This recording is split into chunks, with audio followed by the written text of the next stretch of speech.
교육통입니다. 반갑습니다. 이 강의에서는 인간관계론과 교육행정에 대해서 살펴볼 것입니다. 이 강의의 구성은 먼저 인간관계론이란 무엇인가, 선구자 폴렛에 대해서 간략히 설명을 했고요.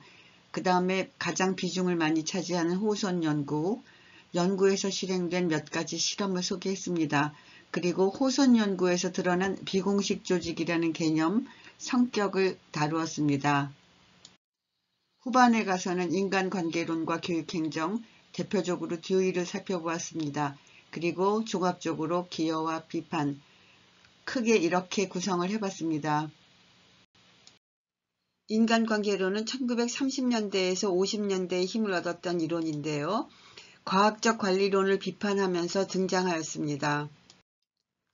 그러면 과학적 관리론에 뭘 비판했는지 알아야 될 텐데요.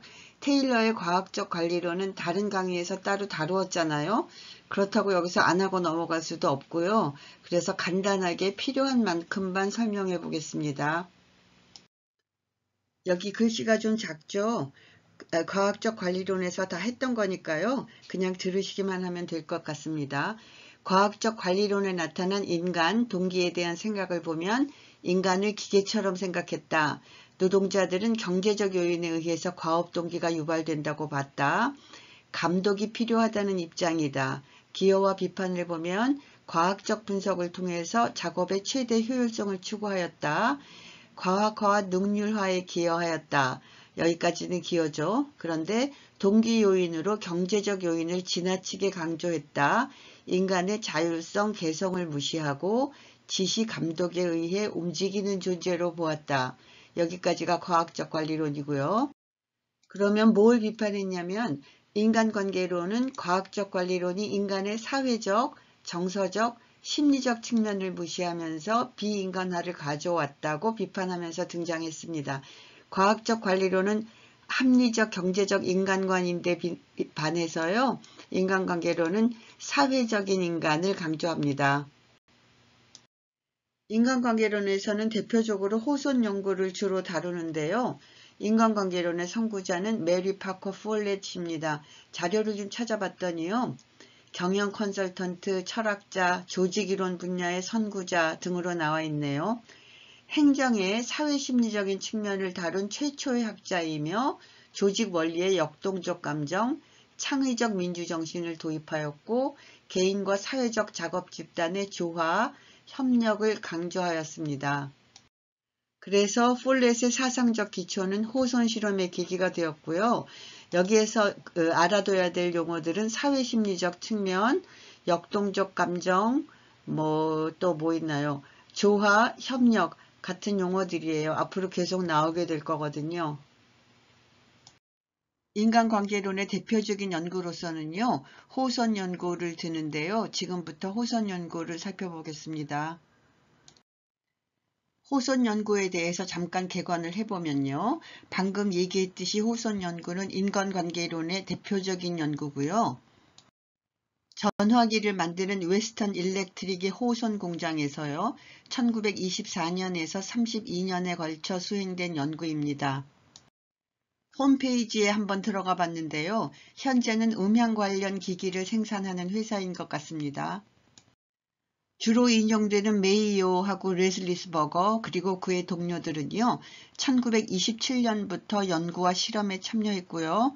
그 이후로 주도했다고 합니다. 그리고 이 연구는 후에 사회과학 분야의 고전이 되었습니다. 그러니까 우리가 오늘날 배우고 있는 거겠죠. 호손 연구가 알아보려고 했던 것은 뭐냐 하면요. 테일러의 과학적 관리 방식이 과연 효율적인가를 알아보려는 실험이었고요. 그래서 알아낸 것은 뭐냐 하면 테일러의 관리 방식이 꼭 효율적인 것만은 아니라는 것. 이제부터 알아보겠지만 결론부터 말하면요. 인간관계와 관련된 요인들이 생산성에 영향력을 미친다는 것이었습니다. 호손 연구의 틀에서 조명실험, 전화계전기 조립 실험, 면접 프로그램, 건반 배선 조립 관찰 실험 이렇게 크게 4가지 실험이 진행되었습니다. 이제부터요. 이 4가지 실험을 간단하게 살펴보죠. 첫 번째 실험인 조명 실험은요, 메이오하고 레슬리스버거가 참여하기 이전에 이루어졌는데요. 이 실험의 목적은 조명이 강하냐 약하냐에 따라 생산 능률이 어떻게 변화되는지를 알아보기 위한 것이었는데요. 작업장의 조명의 밝기는요, 아주 어두워지기 전까지는 생산성에 별로 영향을 주지 못했다고 합니다. 그렇겠죠. 아주 어두우면 작업을 할 수가 없겠죠. 이 실험은 인간관계에 대한 실험이 아니었는데요. 그럼에도 불구하고 연구에서 얻은 결론은 말이죠. 생산성은 물리적 환경이 아니라 심리적 요소하고 관련이 있다는 것이었습니다. 여기에서 호손 효과라는 개념이 나왔다고 하네요. 두 번째 실험인 전화계전기 조립 실험에서는요. 여성 노동자들을 대상으로 급여 방식도 바꿔보고 휴식 시간을 5분씩 2번 준다든가 변화를 주고요. 또 무료 간식도 제공해보고요. 여기 무료 간식 제공에서는요. 모닝커피에다가 샌드위치, 수프 같은 것을 제공하기도 했다고 하네요. 노동시간 단축 등 여러 가지 변화를 주는 방식으로 조사했는데요. 그 결과를 보면 말이죠. 생산성도 높아졌고요. 노동자들의 만족도도 높아졌다고 합니다. 이제 세 번째 실험으로 들어가는데요. 세 번째 실험은 면접 프로그램입니다. 이 실험은 인간의 감정적, 심리적 안정과 생산성과의 관계를 파악하기 위한 실험이었고요. 두 차례에 걸쳐서 실시했는데요. 첫 번째 면접은 1600명을 대상으로 했고요. 면접에서 모아진 자료들을 가지고 감독자 회의에서 토의를 해서 감독 방식을 개선하는 등 운영에 반영했습니다. 자신들의 의견이 환경을 바꿨다는 데서요. 노동자들은 자부심, 만족감 이런 걸 가지게 되었겠죠. 두 번째 면접은 전체 종업원 4만 명 중에서 2만 1000여 명을 대상으로 실시했는데요. 4만 명, 2만 1000명 정말 산업사회 공장의 대규모화가 실감이 나죠. 이 두 번째 면접에서는 공장의 관리 방식, 환경, 위생 또는 안전 같은 것에 대해서 종업원들의 불평불만을 수렴하였습니다. 사회학자이면서 조직이론가이기도 하고요. 또 심리학자이기도 했던 메이어는 정신의학적 방법 그리고 비지시적 면접 방식을 이 실험에 도입했다고 합니다. 여기서 비지시적 면접이라는 것은요. 한마디로 하면 인간 존중을 의미하는 것이에요. 면접 프로그램을 통해서 알게 된 것들 중에 몇 가지는요. 노동자의 근로의욕에는 개인이 갖고 있는 감정이 중요한 역할을 한다는 것이었고요. 다시 말하면 면접을 했잖아요. 그래서 이야기할 기회를 준다는 것, 불만을 표현할 수 있는 기회를 준다는 것만으로도 사기가 진작되었다는 것입니다. 또 노동자들이 직장에 대해서 만족하기도 하고 불만을 가지기도 하는데요. 그러한 만족이나 불만족은 말이죠. 객관적인 것이 아니고요. 직장에서 자신이 가지고 있는 지위에 대해서 자신이 어떻게 생각하는가, 대우를 받고 있다고 여기는가, 아닌가 하는 주관적 판단에 따라 달라진다는 것이었습니다. 이제 네 번째 건반 배선 조립 관찰 실험으로 들어갑니다. 실험 과제는요. 집단을 구성하는 사람과 사람의 관계, 사람과 집단의 관계, 그리고 집단과 집단과의 관계를 조직적으로 분석하는 것이었습니다. 인간관계론이잖아요.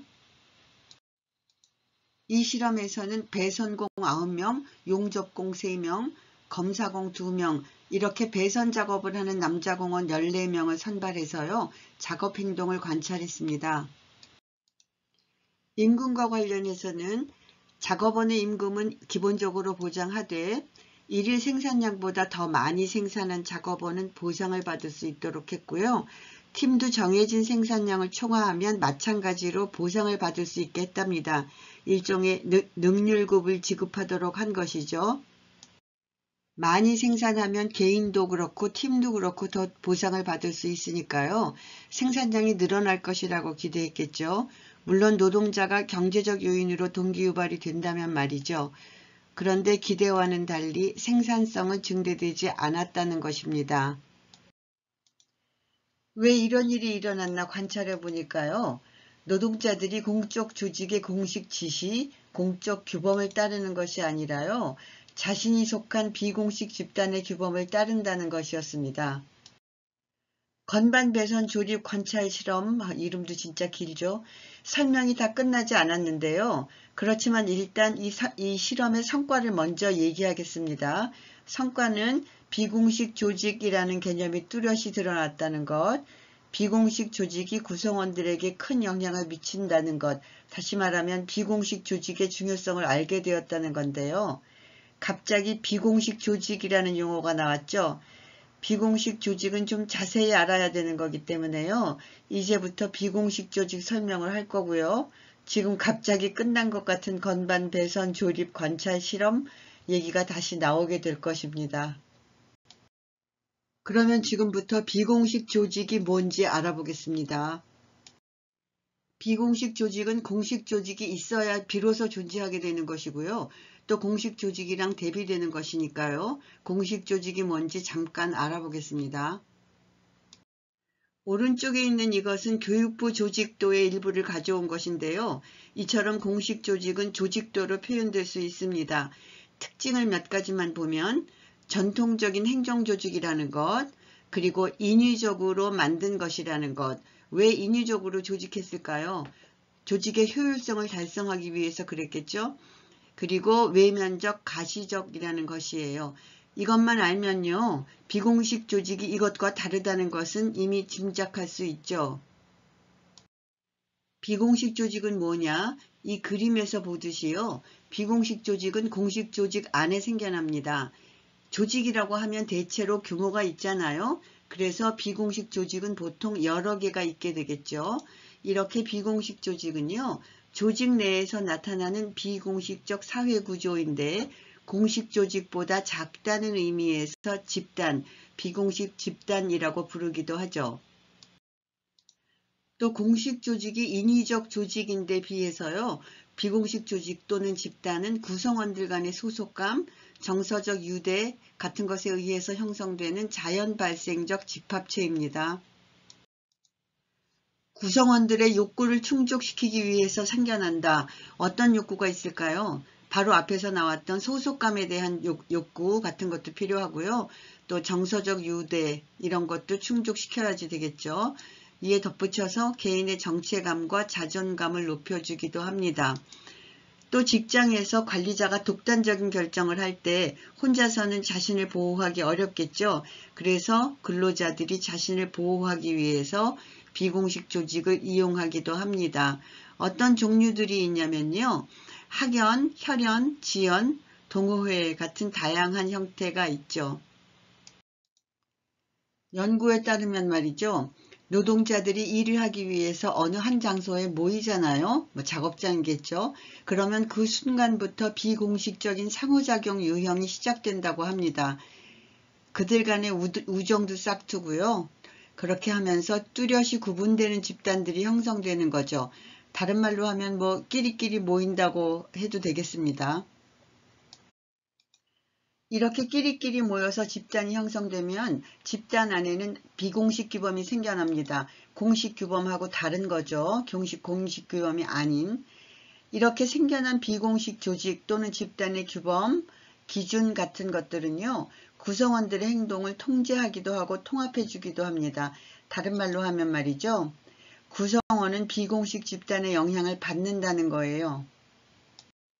비공식 규범만 생겨나는 게 아니고요. 생겨나는 게 더 있어요. 그게 뭐냐면 비공식적 의사소통 방식, 비공식적 지도자, 그 안에서 또 각자가 지위도 갖게 됩니다. 여기서 잠깐 강의 진행에 대해서 얘기할 게 있는데요. 지금 비공식 조직에 대해서 알아보고 있잖아요. 앞에 나왔던 건반 배선 조립 관찰 실험 예를 가지고요. 비공식 조직에 대해서 보충 설명을 하려고 합니다. 앞에서 나왔던 거니까 기억을 좀 되살려 주세요. 이 관찰 시험의 생산성을 예로 들어보면 공식 조직에서 일일 생산량의 기준을 제시했고 그것보다 많이 생산하면 보상을 주겠다고 했는데 대부분의 노동자들은 인센티브 체제를 무시하고 비공식적으로 정해진 집단 규범의 생산성 기준을 따랐고 결론적으로 생산성은 증가하지 않았다는 것이었죠. 기억나시죠? 다시 말하면 비공식 집단의 기준이 공식 조직의 기준보다 낮았었던 거예요. 왜 이런 일이? 여러 가지 이유가 있었겠지만요. 비공식 집단으로부터 이러저러한 통제나 압력이 가해졌기 때문입니다. 공식 생산량보다 많이 생산해도 압력이나 통제가 들어오고요. 또 많이 미달해도 압력이 가해집니다. 그러면 비공식 집단이 정한 규범은 어땠냐면 관리자가 기대하는 것보다는 낮고 허용될 수 있는 최소한의 수준보다는 약간 높은 정도의 생산량이었다고 하네요. 그래서 관찰 실험 연구 결과는 생산성을 최종 결정하는 것은 인센티브 체제, 유인 체제가 아니라 비공식 조직의 집단 규범이었다는 것입니다. 이제 앞에서 불충분하게 끝난 것 같았던 건반 배선 조립 관찰 실험을 이제는 좀 더 분명하게 이해하게 되셨을 것 같습니다. 공식 조직 안에 비공식 조직은 하나만 생기는 게 아니라 여러 개 생긴다고 앞에서 얘기했었는데요. 비공식 조직들 간의 관계, 그리고 공식 조직과 비공식 조직의 관계는 어떤가 한번 살펴보겠습니다. 비공식 조직들은 공식 조직에 긍정적인 영향을 미칠 수도 있고요. 또 부정적인 영향을 미칠 수도 있는데요. 비공식 조직들 사이의 관계가 원만하고 수용적일 때는 공식 조직이 충족시켜주지 못하는 욕구들, 긍정적 심리 기능 같은 것들을 비공식 조직이 충족시켜줄 수 있어서요. 공식 조직의 목표 달성에 시너지 효과를 가져올 수 있습니다. 순기능인 거죠. 반면에 비공식 조직들 사이의 관계가 불편하고 배타적일 경우에는요. 비공식적 갈등이 나타나게 되고요. 또 그러한 갈등 때문에 공식 조직의 목표 달성에 부정적 영향을 미치겠죠. 역기능이에요. 이제는 비공식 조직들 사이의 관계가 아니라 공식 조직과 비공식 조직의 관계를 한번 보죠. 공식 조직과 비공식 조직이 조화를 이루면 집단의 단결력이 생겨서 의사소통이 쉬워지고요.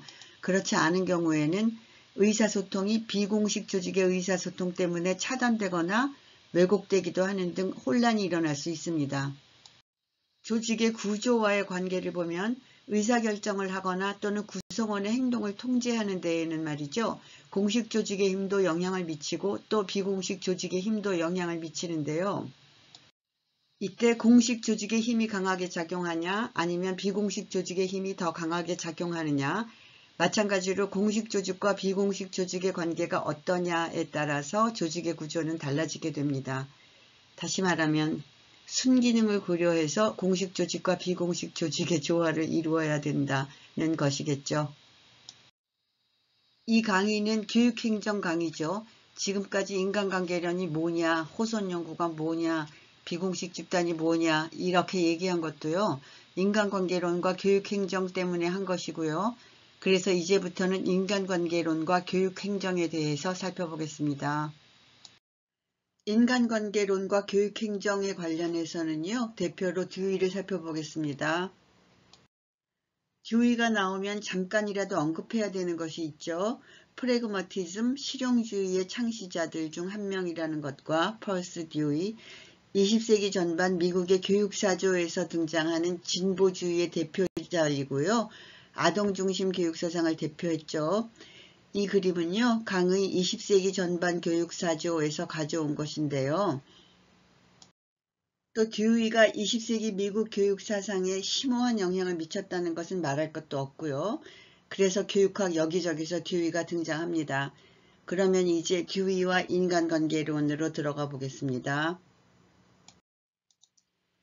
스폴딩, 보빗 같은 사람들이 과학적 관리에 의한 학교 제도의 개선, 교육에서의 낭비의 제거 같은 강연이나 논문을 통해서요.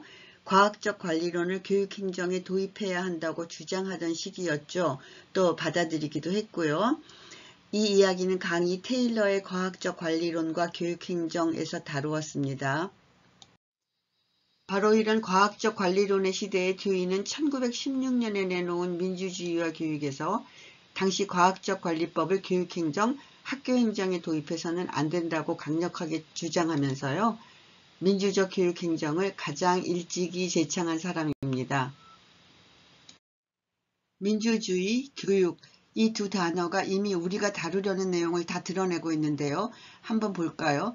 듀이가 보기에 민주주의란 뭐냐? 민주주의는 가장 이상적인 정치 형태고 생활 방식이다. 그러면 이 이상적인 것을 지향해야 되겠죠. 듀이가 강조하는 민주주의의 원리, 개개 인간 그 자체가 목적이다. 인간 그 자체가 목적이라는 말은 인간이 수단이 될 수 없고 모두가 존엄한 존재라는 말인 거고요. 민주사회는 구성원 전체가 모든 합의 과정을 지배해야 한다. 여기 합의 과정을 강조했죠. 그 말은 전달과 의사소통을 강조했다는 말하고 같은 말이 됩니다. 그 다음에 민주사회는 대립적인 가치의 조화로운 균형을 찾는 사회이다. 자유와 통제, 개인과 사회처럼요. 자칫 대립적일 수 있는 것 사이에서 균형을 찾자는 것인데요. 이러한 민주주의의 원리는 물론 교육에도 또 교육행정에도 적용이 됩니다. 그러면 민주주의는 어떻게 실현될 수 있는가? 교육이 뒷받침되어야 한다. 여기 잠깐만 봐주세요. 교육이 뒷받침되어야 한다는 말은 굉장히 쉬운 말인 것 같지만요. 여러분이 교육학 논술을 하게 된다면 늘 결론에는 교육이 뒷받침되어야 한다는 취지의 결론을 쓰게 될 거예요. 또 쓰셔야 할 거고요. 그렇지 않으면 교육학 논술이 아니죠. 그렇다면 교육은 민주시민의 자질을 갖도록 민주적 가치를 위한 교육을 하는 것이 될 테고요. 방법은요. 교육 자체가 민주적 방법으로 실시되어야 한다는 것입니다. 제가 기회가 있으면 지치지 않고 얘기하는 것이 있는데요. 목적, 내용, 방법은 유기적이라는 것. 여기서도 그렇죠. 목적이 민주적 시민을 기르는 것이라면 방법도 민주적이어야지 되죠. 다시 말해서 서로 존중하고 합의할 수 있어야 하고 또 그러려면 의사소통을 잘할 수 있어야 하고 등등 민주적 행정을 펼쳐야 한다는 뜻입니다. 듀이의 민주주의와 교육은 1930년대 이후에 교육과 교육행정의 민주화에 크게 기여하였고요. 또 더불어서 진보주의 교육운동도 교육의 민주화에 크게 영향을 미쳤습니다. 듀이는 여기까지 하고요. 인간관계론은 교육행정, 학교행정, 물론 학급 경영에도 해당되는데요. 여기서는 학급 경영에 관련시켜서 잠깐 얘기해 보려고 합니다. 그게 더 자주 필요할 것 같아서요. 사실 특별한 얘기는 하나도 없어요. 앞에서 비공식 조직 얘기할 때 나온 것하고 같은 내용인데요. 학급의 예를 가지고 다시 한번 해보는 이유는요. 선생님이 되려는 분들이 이 강의를 들으실 것 같아서 그렇습니다. 학급의 예를 들어보면 학급은 학습이라는 공동 목적을 가진 공식 조직이다. 그렇죠. 그 학급이라는 공식 조직 안에는 비공식 조직 또는 집단들 복수가 형성된다. 비공식 조직의 규범이 있다. 그 비공식 조직 안에는 말이죠. 학년이 시작되고 반이 정해지고 또 그래서 며칠만 지나면요. 벌써 뭔가 통하는 학생들이 끼리끼리 모여서 비공식 집단들을 형성하게 되는 거 우리가 다 직접 경험을 통해서 알고 있죠. 오락을 좋아하는 학생들끼리 친해지죠. 그리고 쉬는 시간에도 공부하는 학생들은 또 끼리끼리 모이고요. 그 집단들에는 각각 비공식 규범들이 있습니다. 그래서 선생님들이 학급에 생기는 이러한 비공식 집단들의 성격을 빨리 파악해야지 학급 운영을 원활하게 할 수 있습니다. 학급을 운영하다 보면 일어나는 여러 문제들이 있죠. 그 중에는 비공식 집단에 의해서 일어나는 문제들도 많이 있습니다. 학교폭력, 따돌림, 요즘 사회에서 문제가 되는 것들이죠. 이런 것들도 비공식 구조에서 비롯되는 현상이고요. 교사는 비공식 조직에도 그러니까 관심을 기울여서 비공식 집단이 순기능으로 작용할 수 있도록 노력해야 합니다. 그러기 위해서는 의사소통, 민주적 리더십 같은 것들도 물론 중시해야 되겠습니다. 혹시 지루하신가요? 강의 마지막을 향해서 가고 있습니다. 인간관계론, 성과, 기여와 비판. 제목은 이렇게 달았지만 따로 나누지 않고 그냥 한꺼번에 보려고 합니다. 여러 번 설명이 된 것이기 때문에요. 이미 다 아는 거니까 복습인 셈 치고 한번 해보죠. 경제적 유인은 동기를 유발시키는 유일한 요인이 아니며 사회적 심리적 욕구도 동기 유발의 중요한 요소이다. 과학적 관리론을 비판하면서 나왔다는 거 드러나는 거고요. 지시적 관리보다는 지원적 관리가 사기를 진작시키고 생산량을 높일 수 있다. 명령이나 지시 이런 것보다는 지원이 중요하다는 얘기고요. 민주적인 행정, 민주적 리더십 이런 얘기들이 따라 나오죠. 비공식 조직의 중요성을 제시하였다. 이것은 성과이면서 기여일 수 있겠고요. 비판, 기여는 했는데 거기에 또 미흡한 면이 있는 것이죠. 동전의 양면일 것 같습니다. 조직 구성원의 심리적, 인간적 관계만을 지나치게 중시하였다. 그리고 조직의 공식적 측면을 경시하고 비공식 집단의 중요성을 지나치게 강조하면서 공식 조직의 생산성, 효과의 측면을 소홀히 하였다. 항상 유일한, 지나치게 이런 것들이 문제가 되는 것 같아요. 또 효과의 측면을 소홀히 할 수도 없는 것이잖아요. 인간관계론과 교육행정, 듀이의 민주주의와 교육이 1930년대 이후 교육과 교육행정의 민주화에 크게 기여하였다. 듀이가 나오면 진보주의 교육운동도 반드시 따라 나오잖아요. 학생을 전인격적인 존재로 인정하고 의사결정에 교원들의 참여를 강조했다. 교육의 민주화에 크게 영향을 미쳤다. 따라 나오는 단어들은 교원의 사기, 관계에 있어서의 신뢰감, 교원과 학생의 자유, 교육행정의 민주화 등입니다. 인간관계론은 폴렛으로부터 시작돼서 메이어, 레슬리스버거 등의 호선 실험 연구가 있고요. 여기까지는 우리가 살펴봤죠. 레빈의 집단역학, 레빈 하면 형태심리학, 게슈탈트 심리학이라고도 하는 형태심리학, 장이론으로도 유명합니다. 그 다음에 모레노, 소시오그램, 사이코드라마, 모레노 하면 교우도, 소시오메트리 생각나시죠? 호선 연구는요, 레빈의 집단역학, 모레노의 소시오그램, 소시오메트리를 활용했다고 합니다. 그래서 결론적으로 인간관계론은 교육행정의 민주화에 기여하였습니다. 오늘 강의는 여기까지입니다.